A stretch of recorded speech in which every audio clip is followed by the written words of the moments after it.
తెలుగు సంబరాల తీయదనం అలనాటి రుచుల సరికొత్త రూపం పరంపర స్వీట్స్. తెలంగాణ ప్రభుత్వం రాష్ట్ర రెవెన్యూ వ్యవస్థలో నవశకం మొదలైంది. ధరణి స్థానంలో భూభారతి వచ్చి చేరింది. ఎన్నికల సమయంలో ప్రజలకిచ్చిన హామీ మేరకు ధరణిని రద్దు చేసి భూముల పరిరక్షణ కోసం భూభారతి చట్టాన్ని సీఎం రేవంత్ రెడ్డి తీసుకొచ్చారు. అంబేద్కర్ జయంతి సందర్భంగా సోమవారం భూభారతి పోర్టల్ ఆవిష్కరించి రెవెన్యూ వ్యవస్థలో సంస్కరణలకు శ్రీకారం చుట్టారు. మరి భూభారతి చట్టం ప్రకారం పాస్బుక్ ఎలా పొందాలి, ఫీజు ఎంత అనే వివరాలను తెలుసుకుందాం.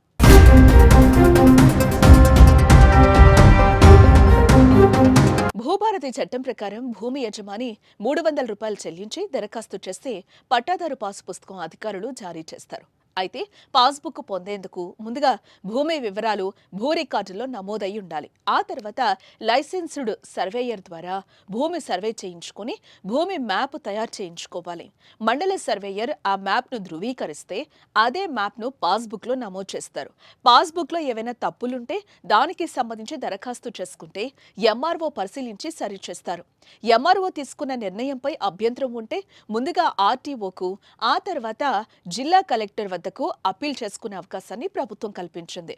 ఏ వెసులుబాట్లు ఏవి ధరణి చట్టంలో లేవు.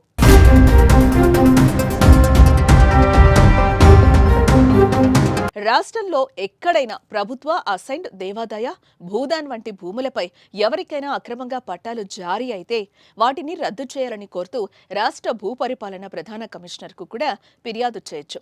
భూభారతి చట్టంలోని సెక్షన్ 16 నిబంధన 15 ప్రకారం ఇటువంటి ఫిర్యాదులకు అవకాశం ఉంది. గతంలో అమలు చేసిన ధరణిలో ఇలాంటి నిబంధనలు కనిపించలేదు. పాస్బుక్ విషయంలోనే ధరణిలో ఉన్న లోపాలన్నింటినీ సవరించి రైతుల భూ సమస్యల శాశ్వత పరిష్కారమే లక్ష్యంగా ఎంతో అధ్యయనం చేసి భూభారతిని కాంగ్రెస్ ప్రభుత్వం తీసుకొచ్చింది.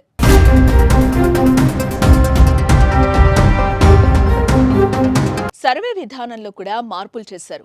5,000 మందికి పైగా సర్వేయర్లకు లైసెన్సులు జారీ చేయనున్నారు. విఆర్ఏఎస్, విఆర్ఓల పునర్నియామకం ద్వారా భూ సమాచారం కలపడం, మార్పులు, మ్యూటేషన్లను సమర్థంగా నిర్వహించనున్నారు. హైదరాబాద్ నుంచి అడిషనల్ కలెక్టర్ స్థాయి అధికారుల పర్యవేక్షణతో పైలట్ ప్రాజెక్టును అమలు చేస్తారు. ధరణి పోర్టల్లో 33 మాడ్యూళ్ల వల్ల రైతులు అప్రమత్తంగా లేకపోతే దరఖాస్తులు తిరస్కరించబడే పరిస్థితి ఉండేది. దీనికి మార్గంగా కొత్త భూభారతి పోర్టల్లో మాడ్యూళ్ల సంఖ్యను 6కి కుదించారు.